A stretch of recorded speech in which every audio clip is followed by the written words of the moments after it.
Well, hello and welcome to this little introduction that explains a bit more about your contract with yourself.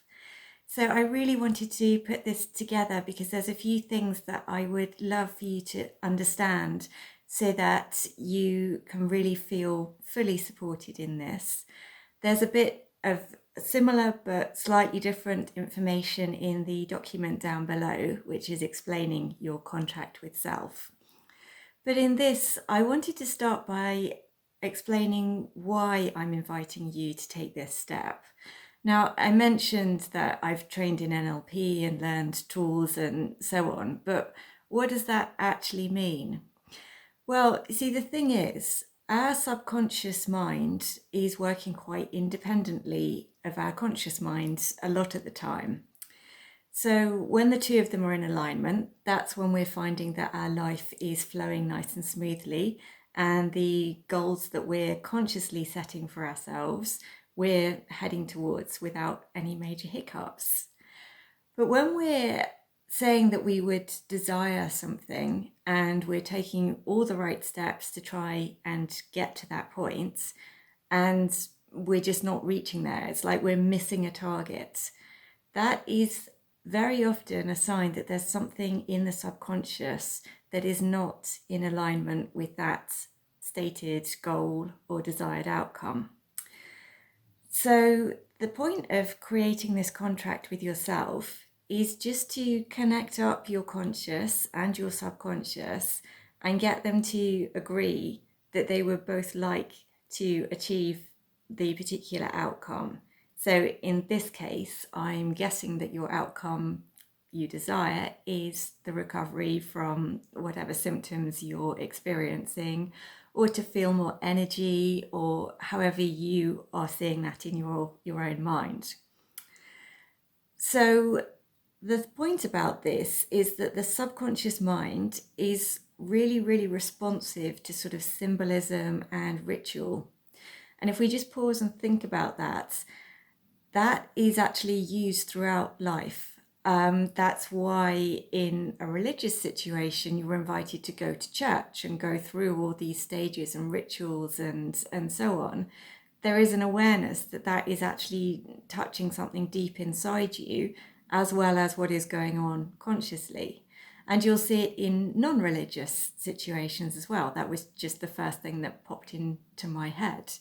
But you will quite often see people using sort of a ritual or ceremony to really create a powerful change.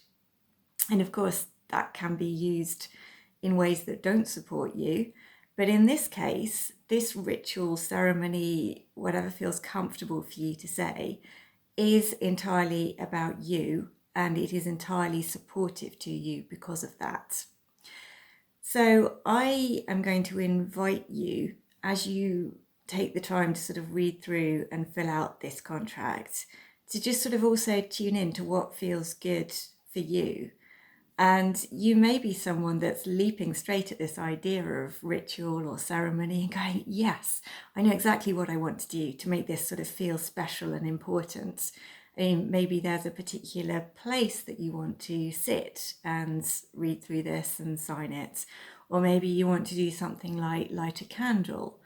Or maybe you've got a special pen that you want to use, or you're going to pick a coloured pen. There's all sorts of ways that can just kind of have meaning for you that make this special in some way. And if that idea of ritual, ceremony being special and so on is not resonating with you, well, that's also absolutely fine. I mean, just grab the nearest pen and scribble down the details, and we're all good. There's a really, really important message I want to give you right now. Very simple, and it is this: you cannot get this wrong. So whatever you decide to do, or even if you decide that actually signing a contract is not for you at all, it's perfect for you. So I really want you to hold on to that idea, not just now with this contract itself, but also going forwards. Whatever you're doing, you cannot get it wrong. It's another step on your path, and it's all giving you information that is ultimately going to help and support you. So that was the little setup that I wanted to give you.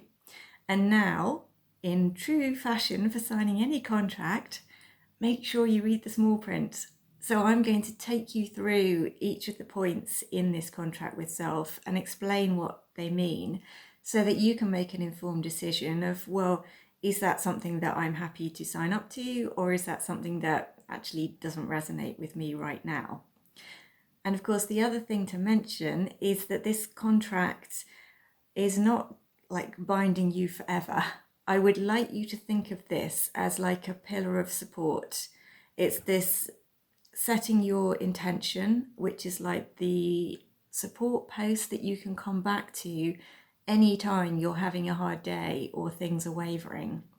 So we'll speak a bit more about that in a moment. But I just wanted to make that clear because we can also have a perception of contracts as being a bit more like shackles, like you're signing up to something that's going to imprison you and drag you down. That is not what you're doing here. You're signing up to something that's going to support and uplift you and give you the strength on the days when you need it and the inspiration on the days when you're already flowing. So with all of that set up, let's get on to looking at what each of the individual clauses mean so you can decide whether they resonate and feel good for you or not. Okay, so your first clause is reading the book, finding the energy to thrive. And yeah, that's very, very simple. There is nothing more to it other than saying, yes, you're willing to read my book. And I'm inviting you to do that because it's got so much information in it. You don't need to read it all cover to cover. I deliberately chose to lay it out so that you can dip in and out of it, and there will be parts that are more helpful and resonate more at certain times than others. So really the question around that clause is, are you willing to read a book? And if you are, then put a little tick by that particular clause. Now, the next clause, complete the journaling practices from the book. Well, again, this is about another way of supporting you that you may or may not feel willing to take. So you will see within the book, at the end of each chapter, I've given you a set of questions that will sort of shape some journaling to help you identify how you feel about the chapter, but really we're accessing awareness of yourself here. And it's that self-awareness that is going to be the most powerful guide on your journey. As you're moving through, you're going to find that you're constantly experiencing choices. So perhaps it's choices between types of protocol you could try, or choices between practitioners that could help you, or even just the choices you're making every day about, well, how much energy have I got and how am I going to use that? So in order to make wiser choices, it's important to be very, very aware of what is going on inside of you. And that self-awareness will also help you evaluate the wisdom of your choices. So that's really why I'm asking you to carry out these journaling practices. Again, I'll circle back to this idea that you cannot get this wrong. These are purely here to support you. So again, in relation to that clause, just pause for a moment and feel, am I willing to do that or am I not? And both answers are perfect. If you are willing, then you can put a tick by that clause, and that's going into your contract as well. Then next, we have take inspired action based upon whatever I learn from myself about the journaling practice. Now, the really important word in this context is inspired. So we can all get caught up in just taking action for the sake of action. And quite often it's that process that's causing some of the chronic fatigue anyway. We're trying to do too much and not necessarily pacing as well as we might. So as I've just said, the point about the journaling practices is to bring you more into self-awareness. And when you're working from that space of awareness, that's when you can take inspired action. So to give an example, someone might come along and say to you, oh, there's this amazing new program that is getting great results for helping people with this particular problem or this symptom. And so you might be inclined to just go, okay, yep, hands up, sign me up, I'm in. And that would be taking action. Taking inspired action would be pausing and sort of evaluating, well, what is that program going to give me? Is that something that I need? And is that something that I need right now?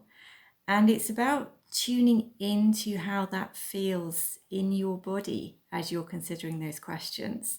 So it's not really about the logic of what's going on in your head. It's about just sitting and thinking about taking the step of signing up to that program. And as you're thinking about that step, do you get a sense of, yes, let's do this? Or do you get a sense of, oh, really? The inspired action would be driven by your sense of, yes, let's do this. If you're signing up to programs and when you're thinking about it, you're kind of feeling like, oh, really, do I have to? That's just taking action, not inspired action.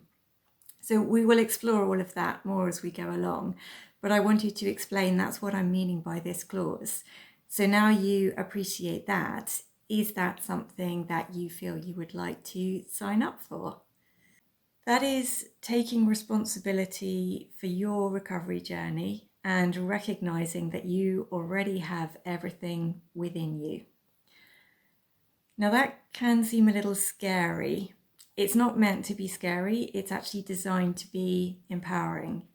But a lot of us have got into this chronic fatigue mess in the first place because we haven't grown up or developed the tools to be able to trust ourselves. And we've then been encouraged to seek answers from other people. Now, other people have amazing information that can support you, but this is kind of a continuation of the last point about self-awareness. You are the only one that really truly knows how supportive those tools or that information or that advice is for you. And it doesn't matter if it's supporting a million other people. If it doesn't feel supportive to you, that's okay. Conversely, if a million other people reject that particular piece of advice, information, or tool, but you find it helpful, that is also okay. So this is about you leaning into this understanding that you are empowered and in control of your path forward, no matter what people around you are saying. And if that sounds very scary right now, that's perfectly natural. But as you choose to read through the book and perhaps work with me or even work with other people, you're going to gain the tools that will help you develop that. So right now, as you contemplate that clause, just think about, are you willing to step into that space where you're aware that you're taking responsibility, you're taking ownership of choices that you make, and you're feeling empowered and in control? So how does that feel? Is that a clause you want to agree to today or not?